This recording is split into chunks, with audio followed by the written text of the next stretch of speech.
E continuando a conversa sobre a questão, né, de vivenciar as diferentes emoções na criança e no adulto, a gente pode pensar que elas são iguais para guris e gurias, homens e mulheres, mas a gente pode tentar diferenciar, porque a gente sabe que desde pequeno, guris e gurias vão ser tratados de formas diferentes e vão ser ensinados a lidar com as suas emoções de formas diferentes.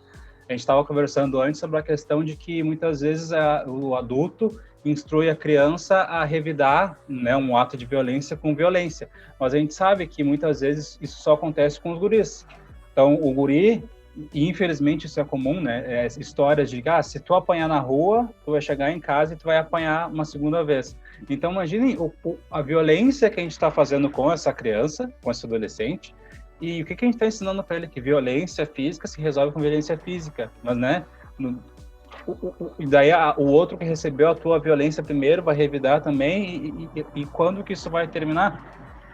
E se a gente não trabalhar isso com as crianças, a gente vai ter adultos que não vão ter isso exercitado, isso pensado, que é o que acontece hoje em dia. Eu, durante a minha infância, eu nunca tive esses pensamentos de tentar lidar com as minhas emoções, e aposto que muitos adultos também não tiveram. Então, é um exercício de a gente, enquanto adulto, parar e refletir para pensar no que a gente está colocando nessas gerações futuras.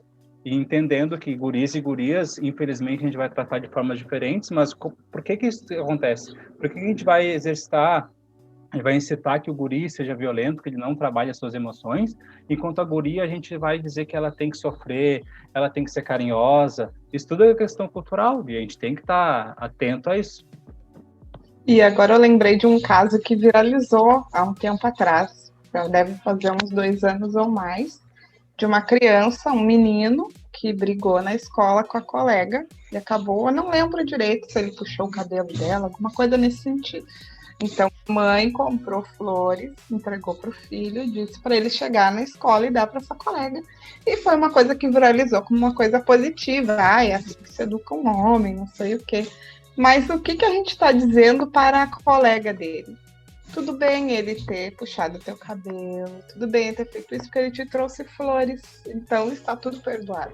A gente já está ensinando uma postura de submissão, mesmo que seja inconsciente. Eu não estou dizendo que essa mãe está errada, né? Não, ela fez na melhor das intenções de educar o seu filho a não repetir o erro. Só que daqui a pouco ela está passando a mensagem errada até para ele, que tudo bem ele se desequilibrar, que depois ele pode remediar com um presente. Então, de ter esse cuidado, que para nós, ali naquele momento, no dia que eu vi, também passou batido para mim, né?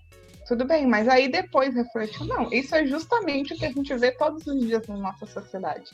As mulheres que entram num ciclo de violência e acabam aceitando, o homem se desculpa, e aí já entra em vários outros fatores, né, que não vai caber aqui dentro dessa discussão nesse momento. Mas então, por que a gente ensina, mesmo os meninos, a gente sempre diz pra gente, na sociedade no geral, né? Tu tem que te impor, tu tem que te colocar mais, não sei o quê. Mas a menina não, o que a gente escuta tu tem que te comportar como uma mocinha. Tu tem que ouvir. Primeiro fala os adultos, escute teu pai, não sei o quê. Como se a mulher, ela sempre estivesse recebendo uma instrução de ouvir e se der, se for permitido, tu te coloca. Né? E não é isso que a gente quer também. Não, a gente quer uma relação de equidade. Porque a gente nem pode falar em igualdade, porque se a gente fosse igualar agora, os homens estariam aqui e as mulheres aqui. E a gente quer equidade. Então é esse sentimento que a gente tem que ir trabalhando todos os dias para passar para esses futuros adultos. Né? Sejam eles do gênero que eles forem. O que eu ia dizer agora que eu me esqueci? Não, é que eu tô pensando que ali foi um corte, tá ligado? Agora é outro vídeo. O que eu ia dizer? E pensando que, enquanto criança, o adulto muitas vezes quer privar essa criança, né, de experienciar suas emoções, enquanto adulto também a gente infelizmente, né, já internalizou isso e replica isso. Eu lembro uma vez que eu estava vendo um filme no meu estágio, na época da graduação, e foi um filme que no final dele eu me emocionei, né? Era um filme que eu me emocionei. E daí eu lembro de que eu tava assim, se eu chorar agora, eu vou virar motivo de chacota, sabe? Acabou que eu chorei, mas, sabe, não, foi um momento que eu tive que ter consciência, ó, se eu chorar, eu sei que isso tá gerando um desconforto no outro. Então vai ser um desconforto, né, que eu tô disposto, porque que o errado é o outro, né? Eu me emocionar enquanto homem tendo visto um filme não me faz menos ou mais homem, é uma emoção, não tem gênero, não tem sexualidade. Então por que a gente priva o homem de experienciar um carinho, uma emoção, um amor, um afeto, e sempre se coloca esse homem como frágil, né? Porque daí sempre, é uma dicotomia, né? Então esse homem que experiencia esse sentimento, ele seria um homem mais efeminado, um homem mais próximo da mulher. Então é sempre uma relação de colocar o homem acima da mulher. Então são sentimentos, são carinhos, toda criança, né? Deveria, pelo menos, enfim, receber o afeto dos seus responsáveis. Então um afeto é um sentimento tão bonito e ao mesmo tempo ele é tão banido da sociedade, assim. Eu lembro que uma vez a última disciplina que eu fiz na faculdade foi uma de psicologia, e daí era uma dinâmica assim, a gente sentou em um círculo e o professor deu um novelo de lã e tinha que jogar o novelo para algum colega e falar alguma coisa boa para o colega, que fosse assim, feliz ano novo, feliz Natal, algo assim, algo positivo. E o quanto era difícil quando eu via colegas perto de mim demonstrarem afeto, dando carinho, dando abraço, porque a gente não, enquanto sociedade, a gente não sabe lidar com o afeto do outro. Se fosse dois colegas brigando, eu ia saber como reagir, tipo, sai daqui, sai de perto, ou afasta. Agora, duas pessoas demonstrando afeto, a gente não sabe lidar com ela. E especialmente sendo homem, a gente é educado a não lidar com isso. A gente não sabe. Então, é um constante processo de se entender enquanto uma pessoa que foi criada nessa situação e tentar burlar esse sistema que tenta nos colocar sempre como reprimido, assim. E eu estava lembrando agora de uma coisa que a gente já discutiu, não sei se foi aqui dentro da página ou em outro contexto, mas a criança, ela sempre, dentro de uma história, de um filme infantil, por exemplo, a criança tende a querer ser o personagem principal. Vou pegar como exemplo o filme Frozen, tá? O Raul é um menino, gosta de assistir o filme Frozen. Quem que ele quer ser? Ele quer ser o namorado da Ana ou ele quer ser a Frozen que faz castelo de gelo, solta raio, não sei o que? Claro, ele vai querer ser a princesa. Né? E isso não tem problema nenhum, mas eu já presenciei situações em que os pais dizem, não, tu não é a princesa, ou tu não é a personagem feminina, né? Tu tem que ser o herói, tu é o fulano. Às vezes ele prefere que o filho seja o bicho, lá, o animal do filme, do que ele dizer que é a princesa. Só que para criança não tem isso. Até agora, essa semana, a gente estava vendo um canal que mostrou várias princesas, dizia as princesas são como nós. E daí falava dos sentimentos, da postura, né, da personalidade dela. E o Raul olhou para mim, nós somos como as princesas, né, mãe? Eu, sim, todos nós temos esses sentimentos, não sei o que. Então, tipo, por que a gente põe tanto problema e tanta caraminhola na cabeça das crianças que elas só estão construindo conceitos do que é ser corajoso, o que é ter medo, o que é uma pessoa que tem mais poderes. Ela só está construindo conceitos. É a gente que tem já esse olhar maldoso e malicioso, às vezes, que leva para esse lado. Mas se o seu filho quer ser a princesa, não tem problema, né? Não tem problema nem se ele quiser ser a princesa quando for adulto, né? O que importa é que ele está construindo uma visão de que, olha, essa pessoa, essa personagem, ela faz e acontece. Eu também quero fazer acontecer. E o incrível e triste também nessa história é que, por exemplo, se é uma menina, né, uma guria, uma menina, que quer se vestir de Homem-Aranha, os pais acham tranquilo, porque, né, é uma mulher querendo imitar um personagem homem, e isso, na sociedade machista que a gente vive, isso é uma coisa positiva, né?